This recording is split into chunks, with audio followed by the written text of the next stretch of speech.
Hello traders! In this video, we're going to talk about an indicator that I only recently started using.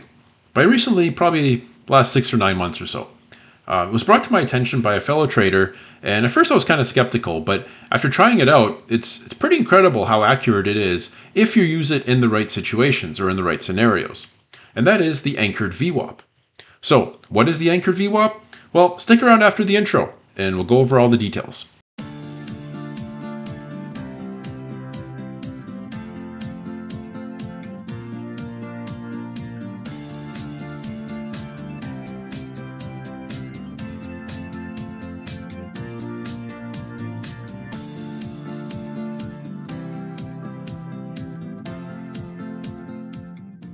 Now, some of you may be familiar with the regular VWAP, or just called VWAP, and that's a trading tool that you would use on an intraday chart. So, for example, if we go to like a 1-hour chart, this blue line is the VWAP, and it's really only helpful on intraday charts. It resets every day, and it shows you the volume-weighted average price for that day. So, in other words, it looks at the average price, but it gives a higher weighting to the prices that have a high volume. So that way you can really tell if it's the institutions that are doing the buying and the selling, or if it's retail traders. And that's an important piece of information to know because, again, as retail traders, in order to make money, we need to follow the big money. We're not going to be able to move the market, so we need to know what the institutional or the hedge funds are doing and follow their lead. So that's why the volume-weighted average price is a lot more important than just what the average price is. Now, if we go back to a daily chart, you can see that the VWAP is pretty useless. And to be honest, I usually just turn it off on my daily chart because it's just clutter. Basically, the VWAP, it shows up almost right in the middle of each candle and really doesn't provide any value. However, there is something called the anchored VWAP. And just like the name implies, the anchored VWAP is also the volume-weighted average price, but it's anchored to a certain period in time. In other words, to a certain day. Now, you got to be careful in what day you pick. There is a little bit of an art to choosing what day you want to pick, but what you're looking for is you want a day that has a high volume and that's also a change in direction. So if we look at this candle, for example, you see that the trend was up, the stock was moving up, it was above all the moving averages.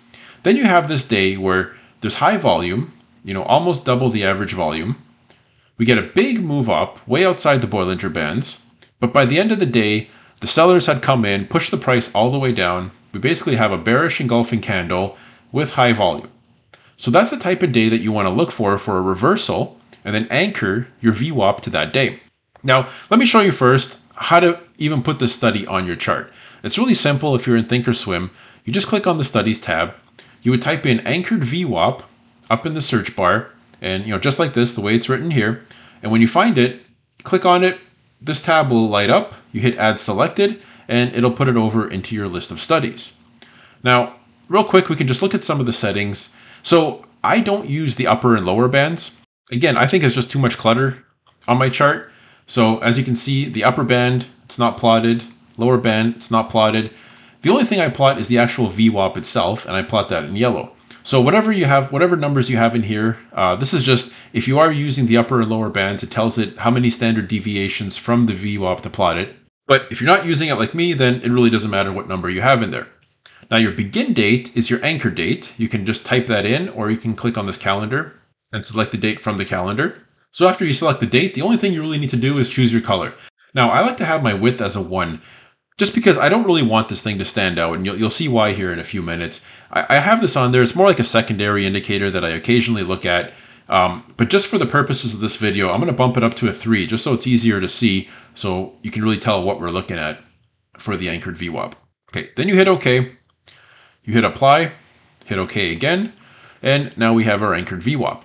Now, what's really cool about this is, look how accurate it is, just like the moving averages, for defining resistance levels. So you can see that the stock, after the bearish engulfing candle, starts moving downwards, just like we would expect, and really it's staying below all the moving averages, which are now acting as resistance.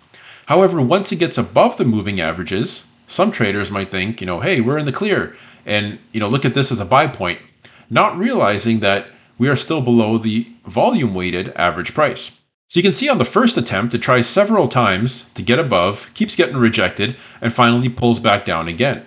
Now, once it finally does get up above the volume-weighted average price, that would typically be your buy signal. Now, in this case, unfortunately, it didn't really work out. It looks like the stock came up to around 188, which just happens to be the previous gap. So really all it did was fill that gap and then got rejected again. So just like any indicator, it doesn't work 100% of the time, but this would be the idea behind it, is once it clears it, just like you would use a moving average. Once you get above the moving average, if you do it on high volume, that would be your buy signal, and then you would set your stop below the previous low and, see if the stock starts working for you. All right, let's look at one more example. So we're going to look at Target, which is ticker TGT. Now, here's the one issue I have, I guess, with this study, and that is you can only pick one date to anchor your VWAP. So if you're going through multiple charts, and especially if you're going back and forth, it doesn't save your date on that chart. And the date you want to pick to anchor it is typically going to be different for every single chart. So when we look at Target, a common mistake that people would make is they would pick this day right here as their anchor. Now the problem with that day is the volume was very low. You can see the volume was below average. And I'll show you, if you pick that day, so this day is April 1st. So let's try that first. We'll go Edit Study. We'll click on the calendar and we'll pick April 1st, hit Apply, and OK. Now, it's not the end of the world if you pick that day. You can see it still holds up fairly well. It acted as resistance there. Now, the only problem is that here, you might have been fooled by this, thinking that, okay, it got above, and then only to see it get rejected again. And the reason for that is this isn't really the best day to pick as your anchor. Again, like I said, because the volume was low. A better day to pick would have been back here. So this is your most recent high that also had high volume. I mean, look at the volume the day before. That's like 3 or 4 times average.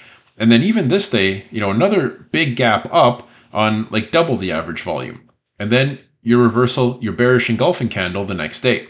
So if we pick this day here, so this is March 6th. So let's edit our study.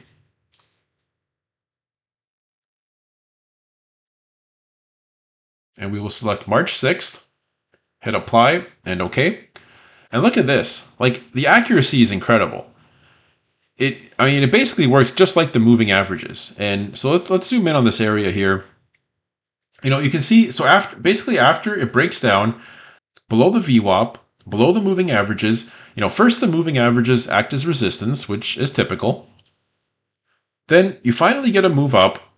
The 50-day acts as resistance the first time, pulls back. The second time, it gets above the 50-day. So again, a lot of traders would look at this and say, okay, we're back above the 50. We had this big candle, decent volume, maybe just right around average, just slightly above average volume.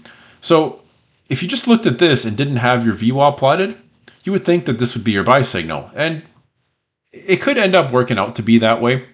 But what you see is that the first time it tries getting over the anchored VWAP, it gets rejected and gets pushed back down to the moving averages. Now, is this going to move up higher from here? Well, who knows? I mean, nobody can predict the future, but I think it's a fairly good possibility. Good enough that I actually bought calls in this. So I did buy some calls because what I'm expecting is that we'll get a bounce off these moving averages, and the second time, it'll probably break through this volume-weighted average price. So again, this is simply an indicator to use the same way that you would use any moving average to define your support and resistance levels and to look for breaks through that level as either a buy or a sell signal. Now again, my only issue with this is, let's say we wanted to go back to AMD. So we looked at Target. Now we want to go back to AMD. Well, now our date's wrong again. So I wish there was some way in Thinkorswim that they could fix this to where, your date would be applicable only for that particular ticker. And maybe there is, I just haven't figured it out. If there is a better way to do this, I'd love to hear about it in the comments. Please post that in the comment section. But as far as I can tell, you can only pick one date and it applies to every chart. And when you come back to AMD, you would have to go back to the edit study, change it again. I believe it was March 8th. I didn't look. Hit apply, hit OK. Yeah, it's the 8th. And, and then it's corrected again. So again, this isn't something that I use on every single chart. I don't use it unless if I see something like this, like a reversal type candle. That's really the best use that I found for it. And again, that's why I keep it as, I keep it as a thickness of 1 or a width of 1, just so it's on there. And, if I see a particular chart where I think it's beneficial, to try the anchor just to see where it lines up, then I'll do it. But a lot of times when I'm just scrolling through charts, I don't bother changing the date. I don't really look at this. I use my moving averages until I find one where, I think it's worth taking a look at. So that's really all there is to the anchored VWAP. It's a fairly simple study to use, other than changing the dates all the time. But, it's a fairly simple study, and it's just one more tool in your toolbox. I've had some good success using it to define my risk levels and resistance and support levels. So this is how I use it. If you have some different ideas, or if you use it in a different way, again, I'd love to hear that in the comment section. And if you're enjoying this content, please hit those like and subscribe buttons. It really helps us out. But not only that, it helps to get this video out to a larger audience. Every like helps this video show up in more searches, and gets our content out to a larger number of people. So hit those like and subscribe buttons, and we'll see you next time.